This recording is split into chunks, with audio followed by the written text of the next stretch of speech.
Welcome to the last breakfast. Please enjoy the video. In this video, I will explain how to cook fall-off-the-bone ribs on the grill. Start by preparing your ribs for maximum tenderness. First, carefully remove the thin membrane from the bone side of each rack. This simple step prevents a chewy texture. Next, generously apply your favorite dry rub, ensuring even coverage on both sides. Allow the rub to set for at least 30 minutes. Finally, preheat your grill to a consistent low temperature, ideally around 225 degrees Fahrenheit, for a slow cook. Now, it's time for the low and slow cooking method, which is key to tender ribs. Place your seasoned ribs bone side down on the indirect heat zone of your grill. Close the lid and maintain that steady temperature of 225 degrees Fahrenheit.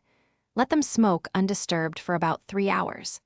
This initial phase develops a beautiful smoke ring and deep, rich flavor, setting the stage for truly exceptional ribs. After 3 hours, it's time for the Texas crutch, wrapping the ribs in foil. This step locks in moisture and ensures that fall-off-the-bone texture.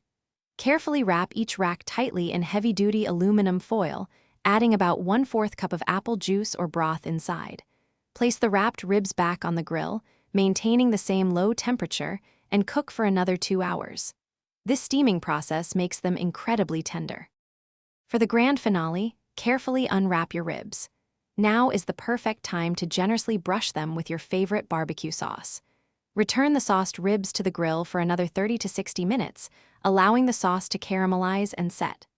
Once done, remove them from the grill and let them rest for about 15 minutes.